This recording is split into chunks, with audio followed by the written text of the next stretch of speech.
네, 반갑습니다. 9월 26일 일요일입니다. 휴일 잘 보내고 계시나요? 자, 명절 휴일. 이제 어떻게 보면은 이제 지난주에 쉬셨던 분들은 오늘이 막바지 휴일일 것 같은데, 자, 휴일 잘 보내시고요. 또 새로운 한 주 맞이하셔야 되겠죠? 자, 일찌감치 종목 진단 올려드립니다.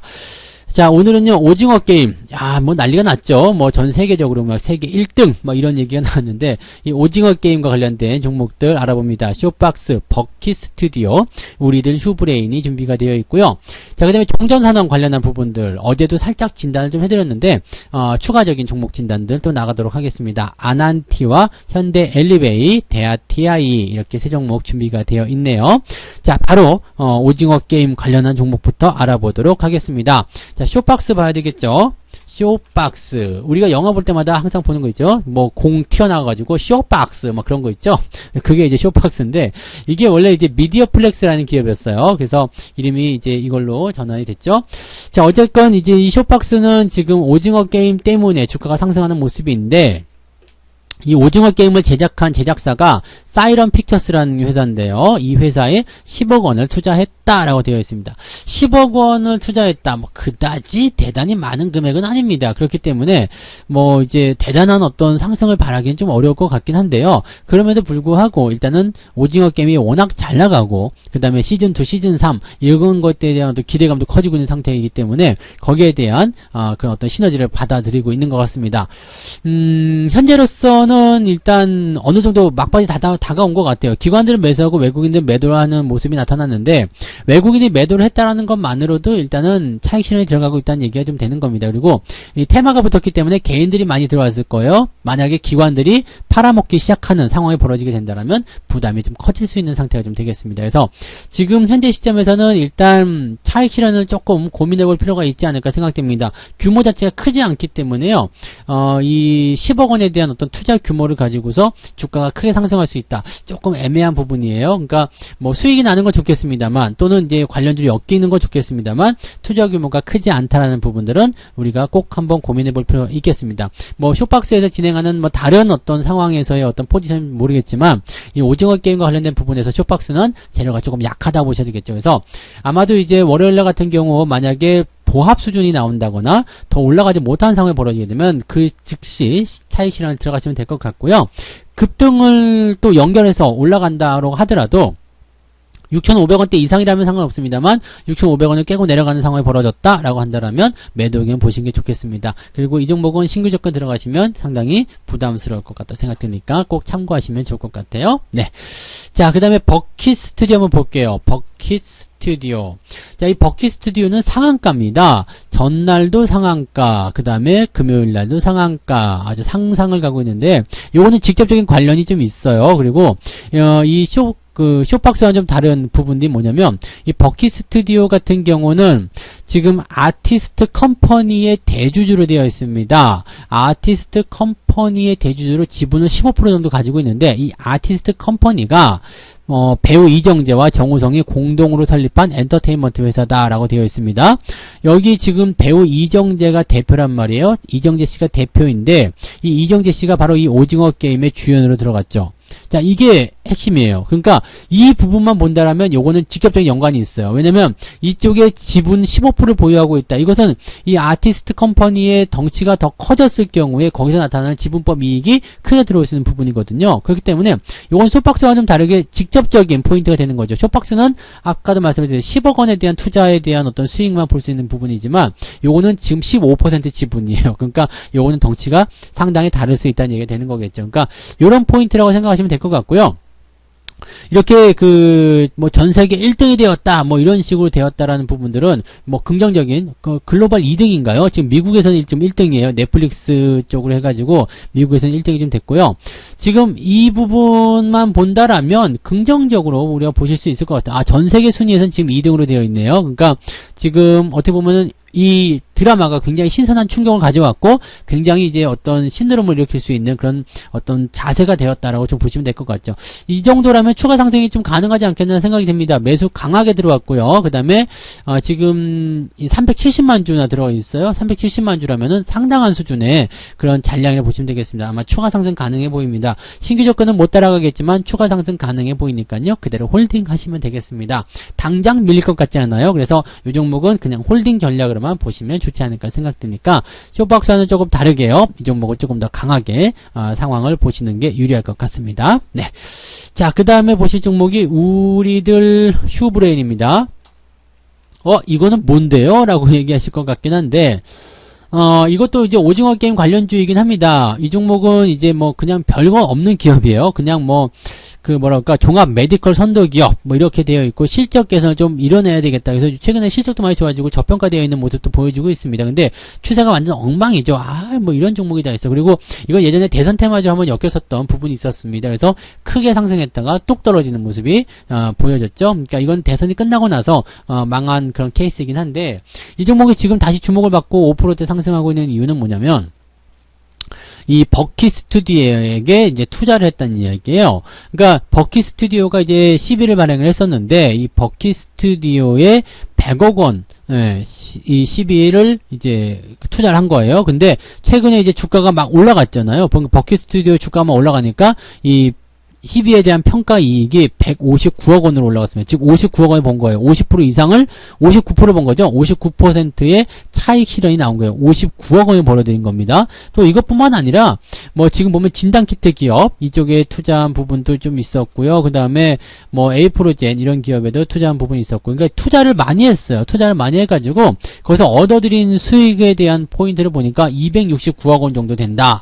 자, 지금 이 기업의 시가총액이 1,400억입니다. 근데 269억 원의 투자 수익을 올렸다. 이러면 엄청난 거잖아요. 지금 다 팔고 정리하더라도 269억이에요. 시가총액의 무려 20%가 넘는 수익입니다. 어마어마한 거거든요. 그래서 이런 부분들이 이제 주가를 긍정적으로 작용시켰다. 다시 재조명받고 있다. 여기다가 이제 버킷 스튜디오라는 어떤 연결고리, 오징어 게임 연결고리가 있기 때문에 여기서 또 주목을 받기 시작하는 거죠. 근데 그런 부분들이 있기 때문에 주가가 상승한 모습이긴 한데 위쪽에 매물대가 굉장히 많습니다. 이 종목은 쉽게 올라가기가 어려운 종목이에요. 그래서 완전히 종목이 상승하려면 정말 대단한 이슈가 나온다거나 아니면 추세를 완전히 전환시킬 수 있는 충분한 기간적인 설정이 있어야 되는데 그 부분이 아직은 좀 미약한 편이죠. 주가가 올라간다면 2,000원대에서도 저항받을 가능성이 높습니다. 그래서 이 종목은 단기적인 관점에서 주가가 상승하게 된다면 차익 실현을 일단은 권고해드릴 필요는 있을 것 같아요.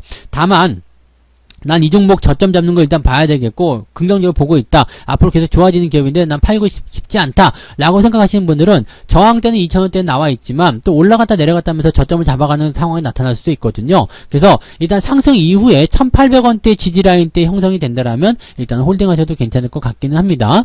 그 정도까지만 보시면 되겠고요. 단기 상승 이후에 조정이 들어올 수 있다는 부분은 참고하시면서 대응하시면 되겠습니다. 그러면 신규 조건은 어떻게 될까요? 지금 들어가시는 것은 그다지 좋은 전략은 아닐 것 같고요. 자, 앞서서 말씀드린 대로 상승 이후에 조정이 들어가서 옆으로 횡보하는 흐름이 만들어지게 된다면 지지선 확보 여부에 따라서 매수 포인트가 나타날 수도 있습니다. 그 자리까지 기다리셔야 되겠죠. 그래서 신규 조건은 당장 들어가시는 것은 좋지 않겠고요. 가지고 계신 분들만 단기적 반등에서 2,000원 부근에서 차익 실현을 들어가시거나 아니면 아예 그냥 기다렸다가 1,800원대 지지선 확보되는 거 확인하시고 대응하시는 전략으로 가시면 좋을 것 같네요. 네. 자, 그 다음에는 이제 대북주 가볼까요? 아난티 보겠습니다. 이 종전선언과 관련된 부분은 뭐 어제도 잠깐 말씀드렸습니다만 유엔 연설에서 이제 종전에 대한 제의를 했죠. 그러면서 이제 김여정이 그걸 받고서 괜찮은 제안인 것 같아요. 근데 이것을 해결하기 위해서는 여러 가지 조건들이 있습니다라고 얘기했죠. 그 조건이 뭐냐면 이제 남과 북의 어떤 경제 협력, 그 경제적 지원을 바란다라는 이야기가 될 수도 있겠고요. 또 한 가지는 자기를 이제 뭐 그런 개발국가 이런 쪽으로 보지 말라. 그렇기 때문에 전쟁 위협도를 없애려면 니들이 먼저 미군 철수를 해라. 뭐 이런 식의 얘기도 나올 수 있다는 얘기예요. 그러니까 주한미군의 철수, 북핵 문제, 그 다음에 경제협력, 인도적 지원 이런 부분들이 모두 다 문제시 될 수밖에 없는 상황이라서 사실은 어제도 잠깐 말씀드렸던 부분이 뭐냐면 대북 관련해서 이런 종전선언은 되면 굉장히 좋아요. 종전선언이 되기만 한다면 우리나라 뭐 이런 주가라는 부분들, 이 주식시장 자체가 엄청난 저평가에 놓여있는 상황인데 이것이 일시간에 해소가 될 수 있는 상황이 될 수 있거든요. 너무나 좋은 상황이긴 한데 쉽지가 않다는 얘기죠. 이것이 가능하겠는가? 당장 일어날 수 있는 부분이 아니라는 얘기죠. 그러니까 지금 대북 관련해 있는 이슈는 점차적으로 좋아질 수 있는 가능성도 있겠지만 당장에 튀어 올라갈 수 있는 그런 어떤 연속적으로 상승할 수 있는 그런 전략들은 조금 어렵다라고 좀 보셔야 될 것 같아요. 그래서 단기적 이슈로만 보시는 게 일단 맞는 것 같긴 한데, 자, 아난티 같은 경우는 이제 금강산 관광단지에 골프앤 온천 리조트를 건설해 놓은 상태죠. 근데 지금 금강산 관광이 중단이 되면서 여기에 대한 어떤 손실을 보고 있는 상태가 됩니다. 그래서 대북과 관련된 어떤 이슈만 좀 좋아지면 금방 좋아질 것 같은 기업이긴 한데 아쉽지가 않죠. 그러니까 그런 내용들이 지금 진행되고 있는 부분이에요. 그래서 2008년도부터 지금 묵혀놓은 이 리조트, 물론 이 리조트를 다시 재건하려면 비용이 많이 든다고 하지만 일단 대북주로 엮여서 이제 성장에 대한 가능성이 있다라고 볼 수 있는 모양새가 좀 나올 수 있겠습니다. 자, 근데 일단은 뭐 방금 전에도 말씀드렸지만은 단기적 상승에 대한 포인트를 일단 보셔야 되는 거고요. 일단 매물대는 좀 넘어가는 모습이에요. 그래서 지금 다음번 매물대 같은 경우는 15,000원 정도에 있거든요. 제법 높은 구간에 있습니다. 그래서 이번에 매물대를 성공적으로 넘어갈 수 있다라면 긍정적이 될 것 같습니다. 그래서 추가 상승에 대한 가능성이 12,500원까지 또 그 이상으로 열려 있다라면 그냥 그대로 홀딩하시는 것이 맞습니다. 그런데 12,000원대 넘어가지 못하고 계속 빌빌거린다라든지 옆으로 횡보한다든지 이렇게 된다라면 단기적 매도 포지션을 좀 가져가시는 것도 고려를 좀 해보실 필요는 있을 것 같습니다. 단기적으로 올라온 것은 좋긴 좋지만 네, 주가가 연속적으로 상승하기에는 조금 부담스럽지 않을까 생각합니다. 현재로서는 신규 접근도 그다지 매력적이진 않아 보이네요. 네, 자, 그다음에 현대 엘리베이 볼게요. 현대 엘리베이 같은 경우는 이제 현대 아산, 네, 그쪽이죠. 이쪽을 그 자회사를 보유하고 있기 때문에 뭐 대북 사업에서 관련 있는 종목이다라고 보시면 될 것 같아요. 그래서 거기에 따른 기대감으로 주가가 상승하고 있는 모습인데, 자, 요거 같은 경우는 사실 그 대북 관련주로 엮이는 것도 괜찮겠습니다만, 그거 말고도 또 있잖아요. 지금 보면 이제 그 건축이라든지 건설, 인프라 이런 쪽에서 이제 엘리베이터, 뭐 산업용 엘리베이터도 있을 테고요. 그 다음에 뭐 수송용 뭐 등등 여러 가지가 있을 거예요. 그래서 이런 부분에서의 기대치가 좀 있습니다. 이거는 지금 국내 시장 점유율이 거의 뭐 독과점적이거든요. 그래서 아마도 이 부분은 이제 업황 개선 따른 뭐 건설이라든지 뭐 인프라 이런 거에 대한 기대감을 높이게 되면서 주가가 상승할 수 있는 배경은 만들어질 것 같습니다. 이게 연초에 이제 그 월급 종목으로 있었던 종목이죠. 그래서 주가가 상승하는 모습이었는데 뭐 대북 관련주로 지금 엮였기 때문에 주가가 살짝 반등했지만 큰 상승을 기대하기 좀 어렵습니다. 그래서 지금은 일단 51,000원대를 넘기는 모습이 나타나야 됩니다. 지금 현재 시점은 그대로 홀딩하시는 것은 문제 없어요. 아래쪽 지지선이 좀 두꺼운 편이죠. 그래서 46,000원대 지지선이 두껍게 나와 있기 때문에 그대로 홀딩하시는 것은 문제 없겠고요. 추가 상승이 나타나서 51,000원대 이상 올라가게 된다면 그대로 계속 홀딩하시면 되겠습니다. 다만 신규 접근을 생각하시는 분들은 지금 들어가신 것은 약간 애매하고요. 51,000원대 이상, 즉 51,000원 같은 경우는 뭐냐면 이 이평선대가 골든크로스 전환되면서 추가 상승을 가능하게 만드는 바로 그 지점이라고 보시면 되겠습니다. 그래서 51,000원이 넘어가는 그 시점에서 신규 접근을 생각하시는 것이 좋을 것 같아요. 오히려 주가가 내려간 자리가 아니라 올라간 이후에 안정화되는 거 확인하고 매수로 들어가자, 그렇게 말씀드릴 수 있으니까 그 부분 참고하시면 되겠고요. 뭐 대북 관련 이슈가 아니더라도 뭐 건설이라든지 관련 업종 쪽에서의 어떤 기대치를 통해서 주가가 상승한다라면 더 좋은 상황이 만들어질 수 있다라고 보시면 되겠습니다. 현대 엘리베이터 같은 경우는 지금은 홀딩 전략으로 보시는 게 유리할 것 같습니다. 네, 자, 이제 대하TI 볼게요. 대하TI 같은 경우도 이제 철도 관련이죠. 그러니까 남북 경협과 관련된 부분에서는 일단 철도가 노후되었다라는 부분들이 있었고요. 그다음 뭐 현대로템도 당연히 수혜주가 되겠고, 뭐 푸른 기술 뭐 등등 많이 있겠습니다만, 이 대하TI가 이제 가장 중요한 네, 어떤 철도 신협 체계 이쪽 관련한 부분을 보시면 되겠습니다. 뭐 근데 어쨌건 간에 뭐 철도 관련주도 같은 경우는 남북 경협이 시작이 되면 가장 먼저 해야 될 그런 부분 중에 하나이기도 합니다. 그래서 그 내용들이 이제 중요한 이슈로 작용이 됐을 거고요. 오늘 9%대 상승까지 만들어낸 모습입니다. 여기에다가 지금 국가 철도망 계획, 여기에다가 뭐 스마트 철도 이런 어떤 수혜를 계속 받을 수 있는 상황이고요. 철도와 관련된 부분은 또 낙후된 지역들이 있죠. 우리나라뿐만 아니라 다른 국가들 그쪽에서의 어떤 철도 산업화, 현대화 이런 것들이 또 수혜를 줄 수 있는 부분이 되기 때문에 긍정적인 포인트가 좀 있습니다. 뭐 올해 중반 6월경에는 이집트 철도 신호에 대한 어떤 현대화를 추진하는 그런 사업을 또 수주하기도 했었거든요. 그러니까 이런 부분들이 계속적으로 나타나게 된다면 뭐 회사 자체로 투자자로서는 긍정적인 포인트가 나타날 수가 있습니다. 다만 최근에 이제 2018년도에 대북 관련해서 많이 올랐고 그 상황들이 계속 지지부진해지면서 계속 누워있는 상태인데요.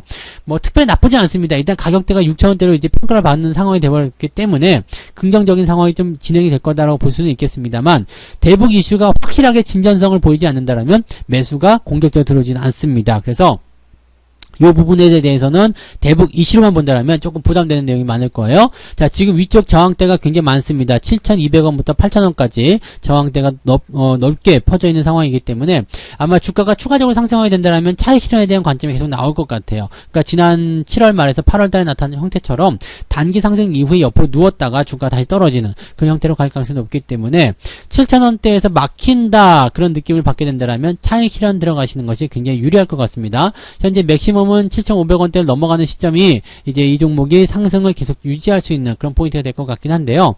일단 7,000원대에서부터 막힌다. 이건 막히는 거 어떻게 할 수 있냐면 음봉이 나온다든지 위쪽 꼬리가 길게 달린다든지 거래량이 터지는데 주가가 못 올라간다든지 이런 형태의 모습이 나타나면 아 막히는구나 생각하시면 됩니다. 그래서 그런 위치가 나오게 된다면 차익 실현을 들어가시는 게 유리할 것 같고요.